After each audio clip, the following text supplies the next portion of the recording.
Another harrowing tale of utter brutality, this story plumbs the depths of darkness contained in the human psyche. This one is likely to get more disturbingly brutal than you would expect. We open in a dark and foreboding bathroom, juxtaposed with some whimsical Christmas music playing as a scummy man grooms himself. Oh, just see what a glorious fill. With an anonymous woman tied up on a nearby bed, he carefully customizes the perfect visage before suiting up for evening treats. He then enters a basement where there's a man festively secured to a chair. Through the man's protestations, we learn, it seems, that he had been practicing infidelity with the woman upstairs. He begs forgiveness, thinking Santa must be his paramour's husband. While she is not Mrs. Claus, the outcome is unchanged, as the looming brute fakes mercy before sending the full force of the town's power grid surging through his soft pink body. We then wake up on Christmas Eve with Deputy Aubrey Brattamore. She receives a call from Sheriff Cooper letting her know that he's going to need her to cover Deputy Jordan's shift tonight. The young man's been chasing tail, and he's been at it for several days. Or at least they assume, since he hasn't shown up for work. She had been looking forward to moping around all day, this being the first Christmas since losing her husband and all. Okay, well, I'll look forward to seeing you. She heads downstairs to wish her father luck in the big Santa pageant at the town square. As a beloved former sheriff, the elder Brattamore stands a good chance of placing in at least the top 3. Why, the tender townsfolk have even taken to sending him gifts, presumably to commemorate his life of service.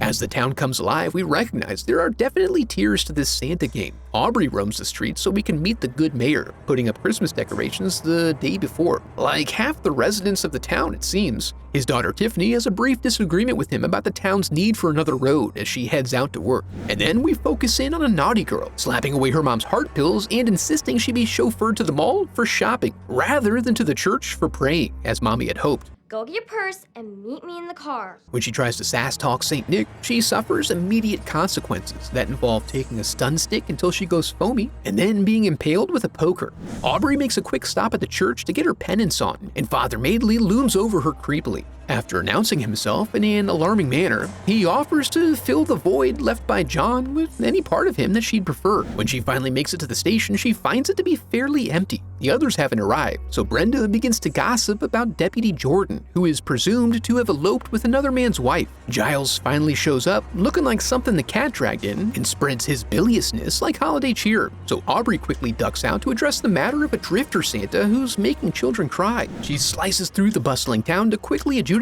Never trust your parents. What seems more like a customer service issue than a criminal matter. Besides, tucked into the pages of his diary are all the necessary permits for his business. Plus, he's just trying to drop some truth bombs on these sheep. Before she has a chance to charge him with disturbing the peace, she's called away to investigate an unusual smell coming from an abandoned house. Giles can't do it because he's filling out a missing persons report for the husband of Alana Roach, the missing Deputy Jordan's suspected lover. We then transition to a loser grandson, relieving his comatose peepaw of his spending money. But then suddenly, You better watch out, boy. Peepaw has a moment of lucidity and warns Dennis to avoid Santa at all costs. He then slips back into a catatonic state just in time for his sponge bath, the sly dog. Meanwhile, Aubrey rolls up to the spot and is able to confirm that there is indeed a stench. It seems to get worse the further in she goes, so she pursues that lead into the basement where she finds a Christmas surprise. She tosses Santa's cookies before calling in to identify the corpse of Deputy Jordan,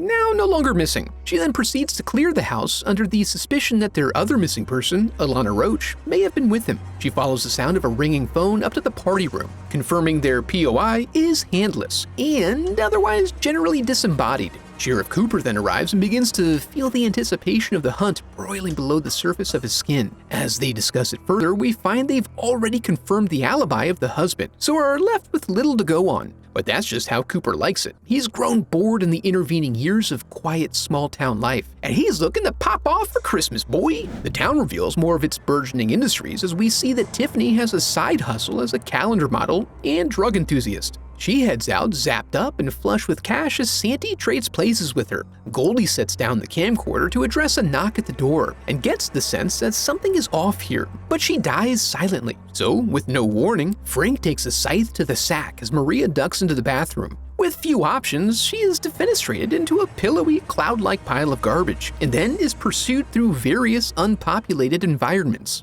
Unfortunately, she must stop when the wood chipper winds up. It's just so curious. so intriguing, so rhythmic. But the end result involves her getting fed to the chipper, and feet first at that. They're still working on theories back at the station when the switchboards light up with complaints from all over town. So the sheriff gives them their assignments and they begin their investigations. Here it's revealed that the mother of that young brat is just now calling to report her murder. As Cooper checks this, Aubrey and Giles arrive at the hourly motel, and they all find themselves taking in a lifetime of savage imagery, sure to turn them into grizzled old-timers one day. The scenes are both graced with the presence of fairly large bloody boot prints, as well as the gift of video evidence. Back at the town square, the Coral Skanks are caroling the brains out of the surviving townsfolk, and they're not modest about it. So you know the Reverend's there to snap some creepy photos, and he captures some of the lamest lewds ever conceived. Meanwhile, at the station, the crew gets comfy and settles in for movie night. They fast forward to the juicy parts, but are only able to hear the scrotal bisection before getting jump scared.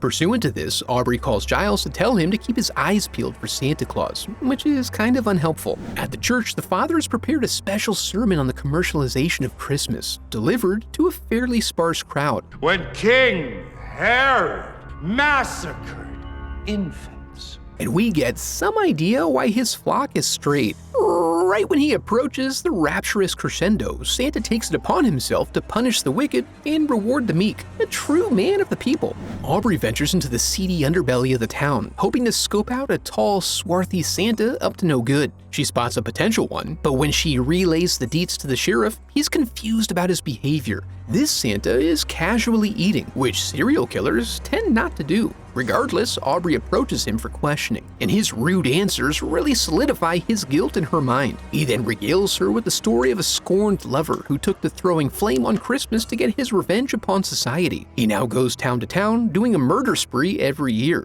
And this is surely not an urban legend. Still unsure about her hunch, she calls a number she got at the motel. When Carson's phone rings, he takes off running. She's in close pursuit, but he manages to pin her down in the alley and even get off a little slice before backup arrives. Now, they're really thinking they've identified their prime suspect. After her alleyway failure, she calls her dad to express her concern that she's too sad to be an officer of the law. Papa tries to offer reassurance.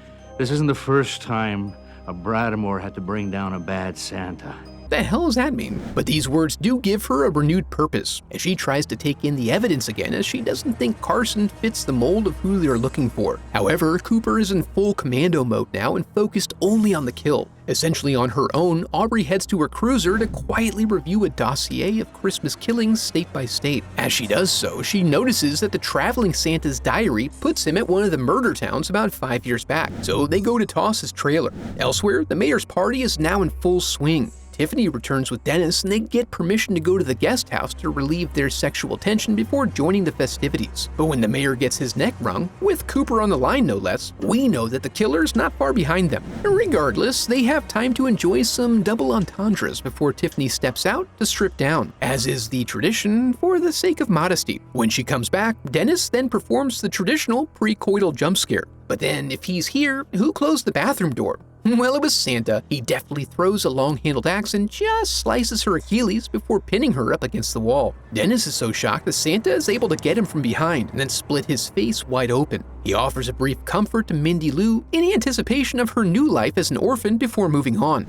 At the town square, the police are scoping the parade, looking for the traveling Santa, a nearly impossible task in a town where every adult male presents as a Santa Claus. But Aubrey clocks him and they eventually manage to ensnare him. They toss him in the pen, but he doesn't do much more than rant and rave about all the things he doesn't have. And his tirade about the non-idyllic life seems to strike a chord for Aubrey. The thought of him switching from collecting children's wishes to murdering folks shakes her to her core, so Cooper helps her get her mind off it by sending her to see if she can locate Maria, the other girl from the video. She pulls up and notes Carson traveling from one unit to another. Suspicious behavior, so she confronts him. This results in a classic standoff wherein this old mill worker dares her to do something. She opts to refinish the cabinets with his brain matter, a fitting choice for the holiday. And then, upon observance of some new evidence, her beautiful mind draws out the thread connecting each of the crime scenes that evening, ending at the package her parents got that morning. Back at the station, Giles is told to take out the trash on his way home. Once outside, he's drawn to a vehicle that is blasting some music, but appears to have no occupants, a common occurrence in small-town America,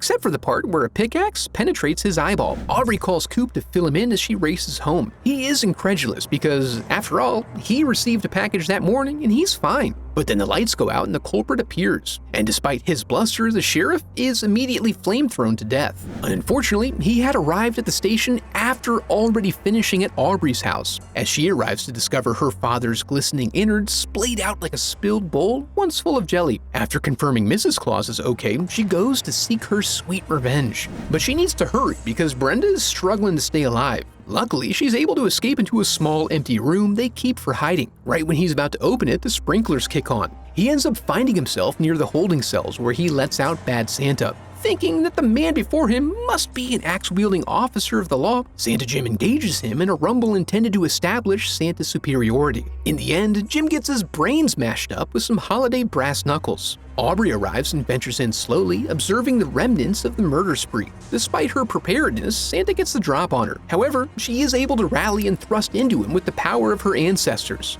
This gives her the chance to create some distance, regain her composure, and then get blasted. Eventually, a classic Christmas axe fight commences. He's able to overpower her, but she goes down near his special contraption, allowing her to leverage his only weakness, his own implement of destruction. Afterward, she saves Brenda from the burning building, automatically making them lifelong Secret Santas. In the wrap-up, we see RJ roll up in his work truck looking like an overcooked pizza. Through flashback, we learn that he's the son of the guy from the urban legend, and the elder Bradamore had burned his father up right in front of him, thereby securing his path in life, which he now freely embarks on. If you think you can handle more, be sure to check out this video next. Now that we're here, I want to congratulate you for making it to the end of the video, and affirm that you are a very special person because of it. And if you enjoyed the video, I would love for you to become part of the channel by subscribing. Thanks for watching.